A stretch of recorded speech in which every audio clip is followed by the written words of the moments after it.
Okay, we're back. Penelope's decided to nap. This cat, man, just loves this spot, and she loves the lecture.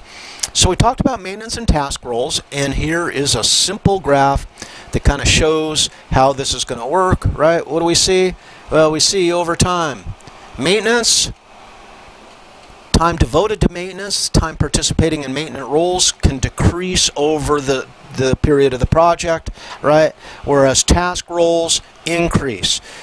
Problem for many teams is they come in and they want to emphasize the task roles, they ignore the maintenance roles, and they wonder why the team falls apart or never gets anything done. So, extending homework 4 then asks you to consider both roles, your maintenance and task, to each in which you typically find yourself. Then when you're asked to stretch a bit, consider roles that are unfulfilled. Okay. So I want you to watch for this in your team, and that's the whole purpose of presenting it now, and that's the whole purpose, one of the purposes is using teams in this class. Right? So, let's talk an infamous concept, a set of theories, right? I believe it came from Janus way back in the 1950s, 60s, is groupthink, right? And then we'll talk about conformity as well in terms of the Asch effect. We'll talk about satisficing. These are all barriers to effective group performance, group polarization. So we'll just go on down the list. Social loafing, if you will. Group size, group composition. Harassment. So here we go. Now, I don't know if any of you had a class with Dr. Tom. David Tom and I went to graduate school together. He was in the counseling program at Ohio State while I was in the social program. We shared a lot of common friends, etc. And eventually he's responsible for, you know, kind of asking me to work at Columbus State. And he teaches part-time at Ohio State sometimes as well, and has for a good long time. He's a social psych teacher par excellence, but he can teach clinical. He's very well-rounded. I think one of the hardest working people I've ever met, and one of the most effective.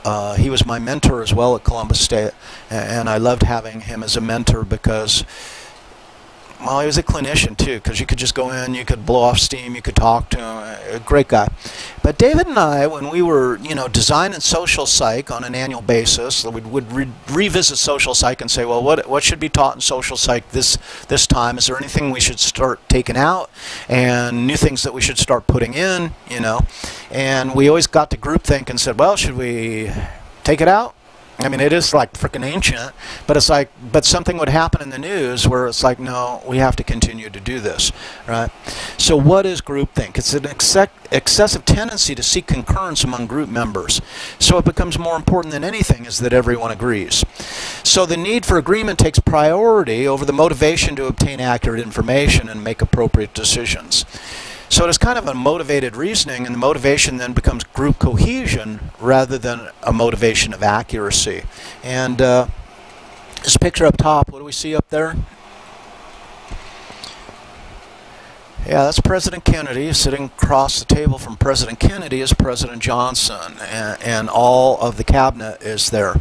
And one of the examples of groupthink was when, you know, Cuba fell to the communists. There was a revolution, the communists, and man, in 1960, 1961, we look at the communism, and we just, America was afraid of communism. People are talking about the domino effect. If one country goes communist, then another country will go, and then pretty soon the whole world will be communist. This is the background, the backdrop, and notice that those were completely incorrect. We see that communism has a very hard time getting established and does not even really exist in any kind of pure form in the world right now to speak of, maybe in some minor areas, but that's about it. But you know, they say, well, we can't allow Cuba to be communist because it's 90 miles off the coast of Florida. I mean, the Russians, Chinese, they got, you know, their foot in the door at that point. So the Kennedy administration with the CIA decided that they could get all the rebels in Cuba and have a small military force, and they would all land in the Bay of Pigs, and then the rebels would stand up and they would fight the communists, and we would take over Cuba. And everyone said, yeah, let's do that, let's do that. But there's some people saying, I don't think the rebels are going to show up. I think we're going to have a party and we're going to be the only ones who show up. This ain't going to work. And they said, no, we don't want to hear it. This will work. We say it'll work, and it didn't, and it was a debacle. And we got pushed right back into the sea. We landed, we got pushed right back into the sea, and that was the end of the story. It was a huge failure, and America looked horrible. We looked like freaking idiots, right? So, on the world stage. Groupthink. How does it begin? And that's the fancy, how does it begin? Fancy word is antecedents. We start with highly cohesive groups. We have tight group structure, homogeneous members. Notice that cabinet was all white men, right? No diversity, and this tends to then limit diversity of opinion. People function in isolation. They don't bring in or talk to outsiders, and they tend to want to keep their information confidential, hidden, close to the vest. Usually have a highly directive leader who has taken charge and then, you know, becomes somewhat dictatorial, if you will. They use unsystematic procedures. So, you know, the forming, storming, norming, you can see these steps have been completely omitted, right? And then toss these people into a stressful situation, and look what happens. Now, if you want to go there, and I will, is the COVID pandemic. Has been so horribly mishandled. And we look at the group structure, who's in charge of handling it, right? Well, it's homogenous. They operate in isolation. They don't bring in outsiders, right? In fact, we don't even want to deal with the World Health Organization anymore in this. We're going to do it all by ourselves, right? We're not going to collaborate. We're not going to share information. Directive leadership. People are told what to say, what to think, what to do. And unsystematic procedures. Scientists are ignored, data is ignored, and then the stressful situation. We're up to, at this point in time, now 185 deaths, over 6 million cases. Right? We are a world leader in this regard, but probably not in a context where we want to be a world leader. So how do you handle situations like this, right? Well, you try to avoid groupthink. So sometimes a group overestimates its abilities. They say, well, I know science better than anyone, right? And I don't need to talk to the scientists. So they overestimate the ability of the group, right? They become extremely close-minded. They don't want to hear dissenting opinion or hear from outsiders because they're just branded as wrong, or in this case, maybe politically motivated. There's an increased pressure to uniformity. Hey, get on board or get out of Dodge, right? Either agree or shut the hell up. And one of my favorite terms is mind guards. And these are people to gain favor within the group, shut down other dissenting opinions. So mind guards, right, enforce the party line and then, you know, the group line and continue to pressure people towards uniformity. Now, if you offer an alternative opinion, if you dissent and you get beaten up for it, what do you learn? You learn that I'm not gonna speak up anymore. So you self-censor. And the crazy thing about now, everyone who would dissent is now self-censoring. So it appears to everyone else that when we discuss something, that we're unanimous on it because the people who would dissent have just shut up. They're just self-censoring. So it's a fascinating process, if you will. If you like group processes and get kind of turned on like this, obviously you see I probably do. Now, what's the consequences of all this? Defective decision making. In the case of COVID, we're going to reduce testing. Considering that it appears that 20% of the people who get COVID remain asymptomatic, diminishing testing probably is not the wisest decision ever. That is, we have people who are capable of spreading the disease and we can't detect them because we're no longer testing, right?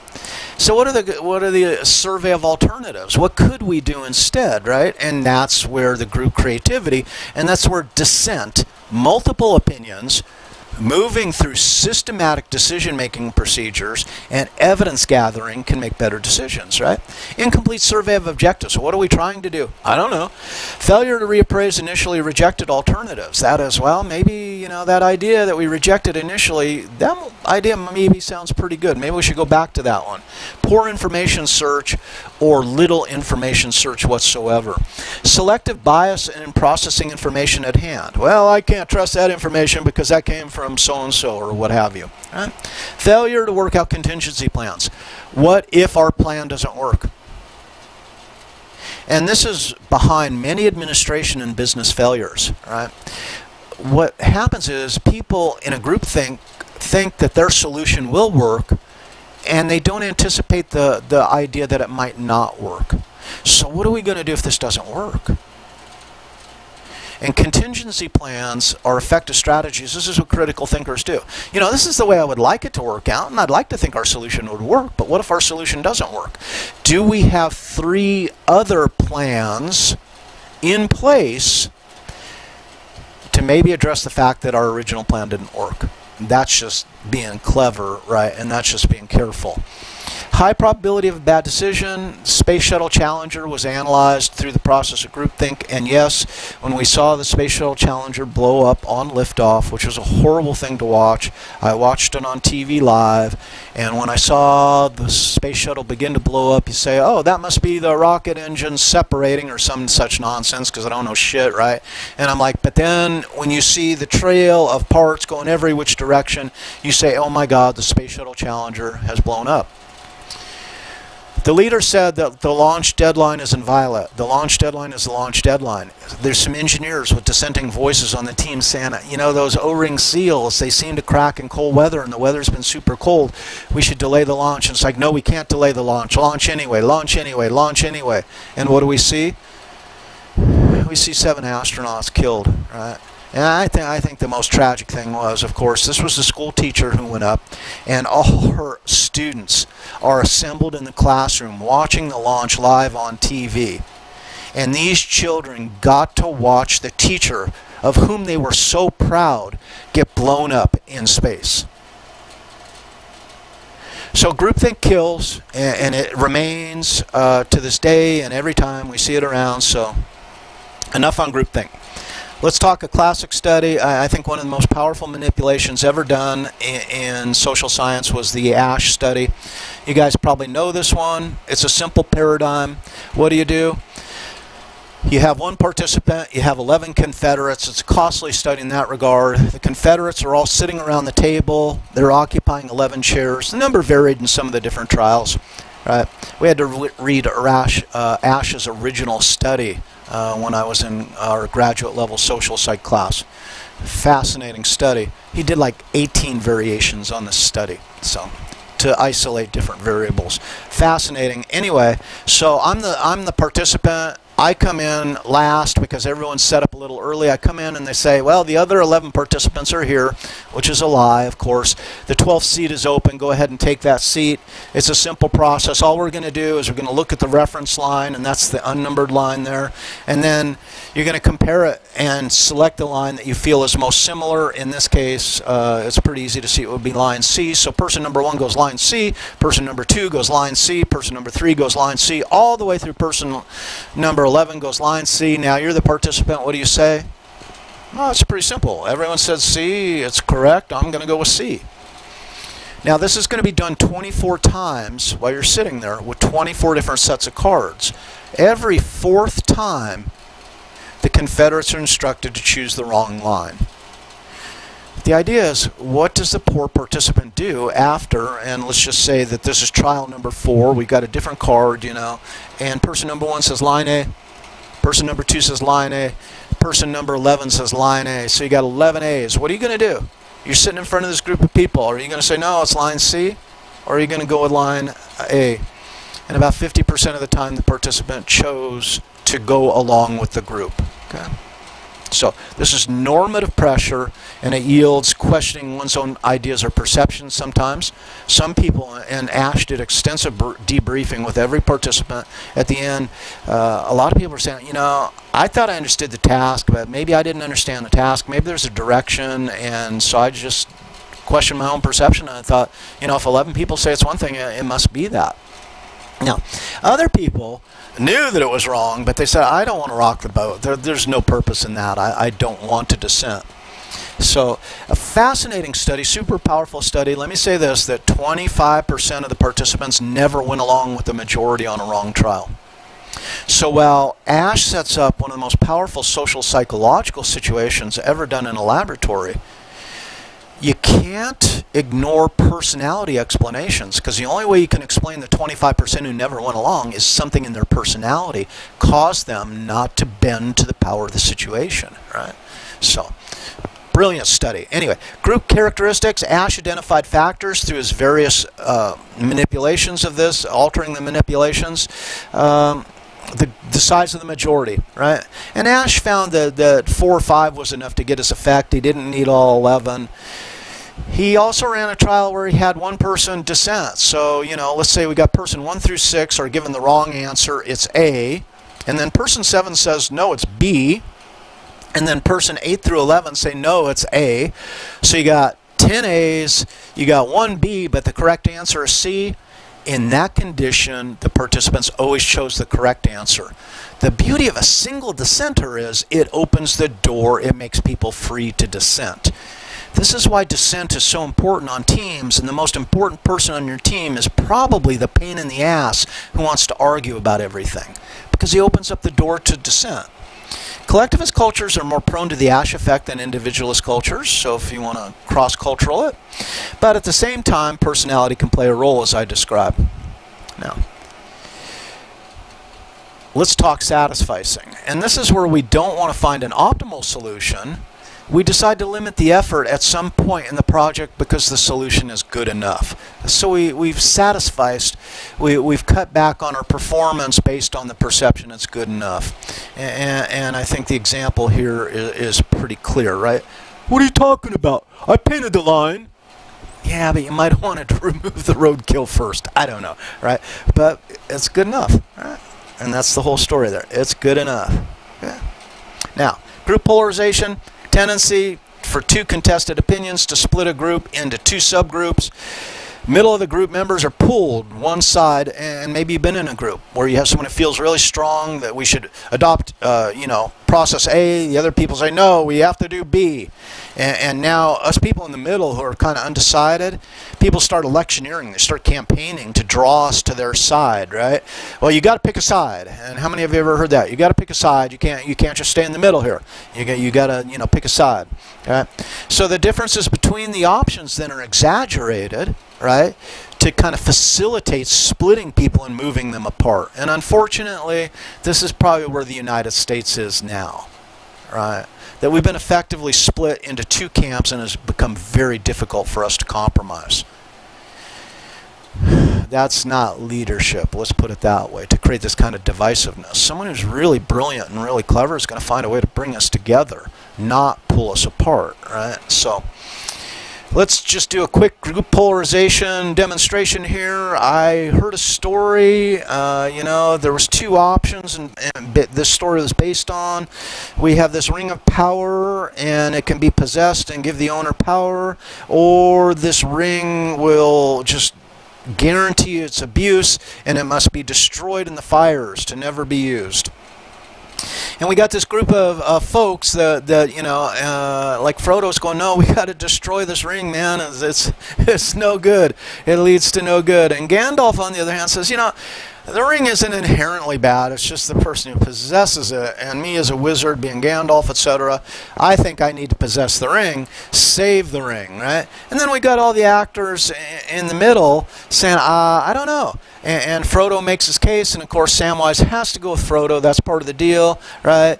And then Aragorn goes with Gandalf because I think birds of feathers to a certain extent. Gimli goes on, you know, and so it is. And pretty soon, we had a group before, but what do we have now in Middle Earth? You got it. We got 2 subgroups, right? So again, if we go back to norming and how decisions are made, this can prevent, to a certain extent, both groupthink and group polarization. Now, social loafing. How do we decrease social loafing? And we've discussed it already in this class, right? And I'm building assignments to attempt to do this.